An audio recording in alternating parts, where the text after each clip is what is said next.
Berapa banyak orang yang ingin hidup pada hari ini, tapi kemarin sore malaikat maut sudah mencabut nyawanya. Hari ini dia tidak lagi bisa hadir sholat Jumat. Dan andailah umur bisa ditambah, mereka amat sangat ingin ada bersama kita hari ini. Berapa banyak pula orang yang hari ini, jam ini sehat walafiat, tapi ada yang dicabut Allah dari dalam badannya. Ruhnya masih bersemayam dalam jasad, tapi yang dicabut adalah nikmat iman dan Islam.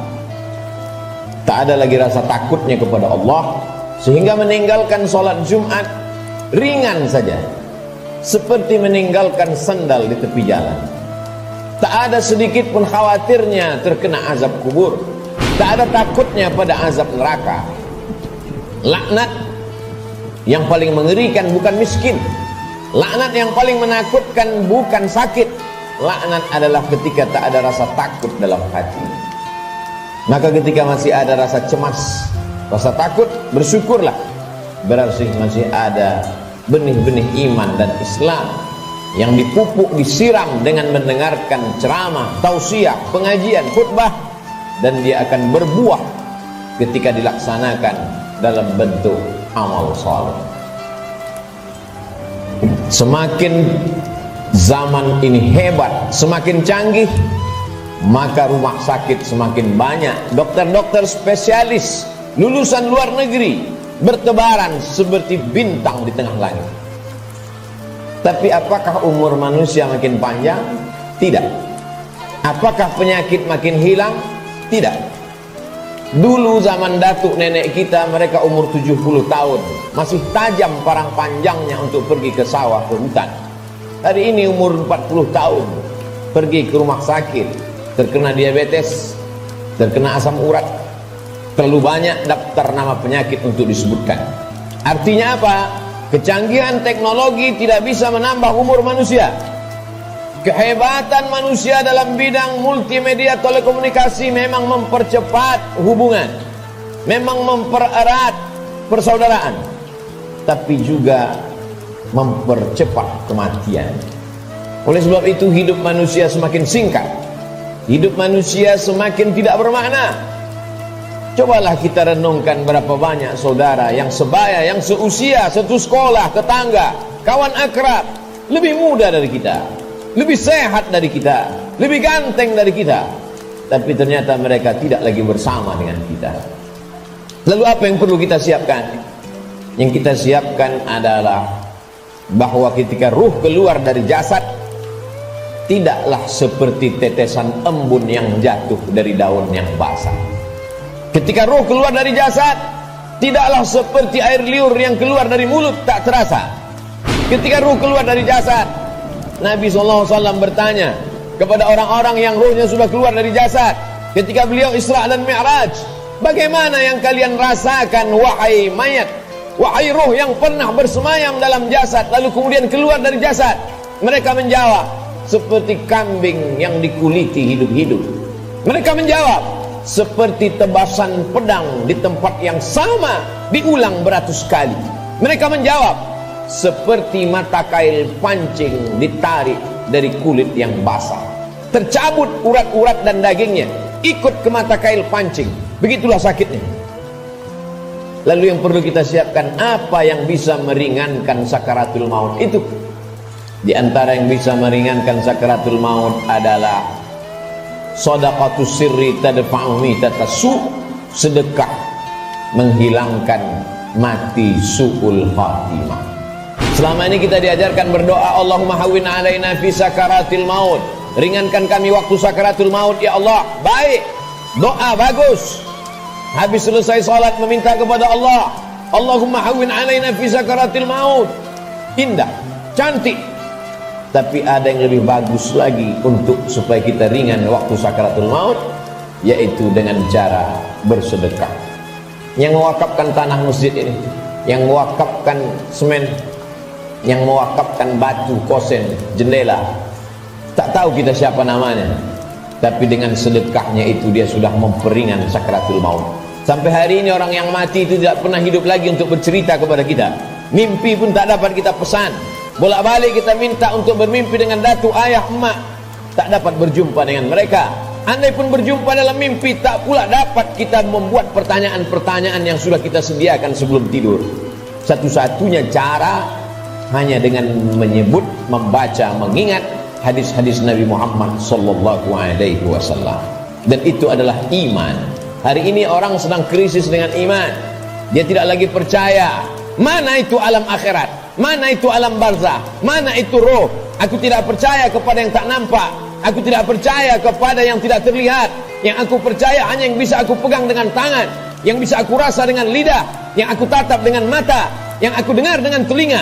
Begitu sombongnya manusia berkata, mana itu? Mana dia? Mana yang tidak nampak itu? Tapi ketika kematian datang, adakah yang bisa melihat kematian? Percaya, mati. Tak percaya pun mati. Percaya dan tak percaya, semuanya akan mati menghadap Allah Subhanahu wa ta'ala. Silakan tidak percaya. Mau menjadi kafir, silakan. Mau menjadi orang munafik, silakan. Mau menjadi Abu Jahal, Abu Lahab, silakan. Mau menjadi Qarun, Fir'aun, silakan. Fir'aun mati, Abu Jahal mati, Qarun pun mati. Semua yang tidak percaya mati, dan semua yang percaya menghadap Allah Subhanahu wa ta'ala. Kelak kita semua akan merasakan sakratul maut itu. Bila ada orang yang sudah meninggal dunia, jangan terlalu habis air mata diteteskan untuk mereka. Mengapa demikian? Karena mereka yang sudah mati itu merasakan tiga. Mereka sudah melihat malaikat maut, mereka sudah merasakan sakratul maut, dan mereka sudah mendapatkan husnul khatimah. Bagi yang beramal soleh. Adapun yang larut dalam kesedihan, menangis sampai tak bertepi, sesungguhnya engkau termasuk orang-orang yang mubazir. Innal mubazirina kanu ikhwanas syayatin. Orang mubazir saudara setan. Menangislah karena usia yang lalu tak dapat diulang kembali. Menangislah karena masa-masa muda yang diisi dengan dosa tak dapat diminta ampunannya kepada Allah. Ainani, ada dua mata, la yamassuhuman nar, yang tidak akan terkena azab api neraka. Ainun bakat min khasyiatillah, mata yang menangis karena takut kepada Allah. Bulu mata, alis mata yang pernah terkena tetesan air mata, maka itu akan selamat dari azab neraka jahanam. Ainun tahrusu fi sabilillah, mata yang berjaga di tengah malam menjaga Masjidil Aqsa, takut dirampas oleh tentara Israel. Pejuang-pejuang fi sabilillah, itulah mata yang selamat dari azab Allah Subhanahu wa ta'ala. Setelah mati menghadap Allah, bebas dari sakratul maut, mereka adalah orang-orang yang mati syahid. Orang mati syahid itu tidak merasakan empat, tidak merasakan sakratul maut. Sakratul maut mereka seperti cubitan pada kulit yang lembut. Mereka tidak merasakan azab kubur, mereka tidak merasakan hisab. Mereka langsung masuk ke dalam surga Allah Subhanahu wa ta'ala. Wala taqulu liman yuqtalu fi sabilillahi amwat. Jangan kau katakan mereka yang mati syahid itu mati. Bal ahya, mereka hidup. Walakin la tash'urun, kamu yang tak dapat merasakannya. Setiap muslim mesti berniat mati syahid. Andai dia tidak mati syahid, maka niatnya menyampaikannya. Innamal a'malu binniyat. Seorang akan mendapatkan sesuai dengan niatnya. Iskariman au mut syahidan. Kalau hidup, hidup mulia. Kalau mati, matilah sebagai seorang syuhada. Kenapa kita masih hidup hari ini? Kenapa Allah masih semaikan nyawa dalam badan kita? Mengapa kita masih diizinkan melangkahkan kaki, mengayunkan tangan? Kenapa orang yang lebih sehat dari kita lebih dulu mati daripada kita? Kenapa orang yang lebih muda daripada kita lebih dulu meninggal daripada kita? Sesungguhnya Allah buat kita hidup karena dosa kita masih banyak. Allah sayang dengan kita, dia tunggu kita bertobat. Sesungguhnya Allah buat kita hidup karena Allah tahu kita belum punya bekal yang banyak. Senantiasa husnuzon kepada Allah. Orang-orang beriman, dia tahu bahwa umurnya itu masih dititipkan Allah. Allahumma ja'alil hayata ziyadatan lana fi kulli khair. Kalau kau takdirkan aku masih hidup besok pagi, jadikan hidup besok pagi sebagai amal saleh. Waj'alil mauta rahatan lana min kulli syarr. Kalau kau takdirkan aku mati malam ini ya Allah, tidak terbangun lagi besok pagi, kematian itu pun kematian yang indah karena husnul khatimah. karena selamat dari sakaratul maut. Dan yang paling penting, berhenti dari segala perbuatan dosa. Orang beriman tidak pernah bersedih. Umurnya panjang, amalnya bertambah. Umurnya pendek, dosanya berkurang.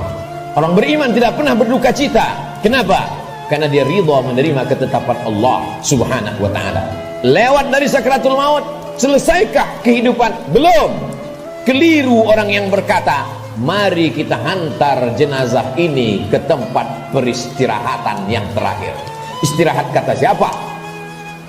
Liang kubur sudah siap menjepit bagi mereka yang curang. Curang timbangan, curang sempadan tanah, curang sempadan batas kebun. Mereka akan dihimpit 7 lapis tanah. Berapa banyak tukang gali kubur yang sudah mengukur panjang kubur 170 cm, tapi begitu diukur dengan galah, dengan buluh, dengan bambu, jenazah dimasukkan ke dalam. Kenapa berkurang? Kalaulah dikatakan tukang penggali kubur salah ukur, tidak mungkin, karena dia mengukur dengan bambu, dengan buluh. Tidak mungkin dia salah ukur. Jadi apa sebenarnya yang terjadi? Maka liang lahat sudah siap-siap menjepit, meremukkan tulang belulang, meluluhlantakkan jenazah yang mati menghadap Allah subhanahu wa ta'ala. Ujian kedua yang akan dihadapi adalah azab kubur. Maka setelah fil alamina innaka hamidum majid, orang solat beriman, muslim yang takut pada Allah, menambahkan doanya, Allahumma fir lima qaddamtu wa ma akhartu wa ma asrartu wa ma a'lantu wa ma asraftu wa ma anta a'lamu bihi minni antal muqaddimu wa antal muakhiru la ilaha illa anta subhanaka inni kuntu minal zalimin. Sebelum salam dia tambahkan 4, Allahumma inni a'udzubika min azabi jahannam wa min azabil qabri wa min fitnatil mahya wal mamat wa min syarri fitnatil masihid dajjal. Dia minta selamat dari azab kubur. Setiap kita yang melewati kubur dalam perjalanan panjang kami dari Pekanbaru ke pedalaman suku Talang Mama, lalu kemudian singgah sebentar di masjid rumah Allah pada hari Sayyidul Ayyam, akan kembali lagi melewati kubur. Apa yang kami katakan? Assalamualaikum ya ahlad diyar minal mu'minin wa inna insyaallah bikum lahiqun yarhamullahul mustaqdimina wal mustakhirin nas'alullah lana wa lakumul afiyah. Apa yang kita mintakan orang yang dikubur itu? Bukankah mereka sudah mati? Orang yang hidup kita ucapkan Assalamualaikum, selamat anakmu, selamat keluargamu, selamat rumahmu, selamat hartamu, selamat sawitmu, selamat karetmu, selamat kebunmu, selamat dagangmu, selamat rukomu, selamat rumah makanmu. Tapi untuk orang yang sudah mati, apa yang kita ucapkan? Kenapa ada selamat untuk orang mati? Maka sesungguhnya salam pada orang mati di liang kubur adalah Assalamualaikum ya ahlal kubur, selamat kalian dari azab kubur. Hadisnya sahih, diriwayatkan oleh Sayyidatuna Aisyah Ummul Mukminin. Wahai Aisyah, kata Nabi SAW, kalau engkau lewat di kubur, mulutmu jangan diam saja, ucapkan salam, Assalamualaikum ya ahlad diyar, selamat bagi kalian. Selamat apa? Selamat dari azab kubur. Jangan pernah mulut ini berhenti meminta selamat dari azab kubur.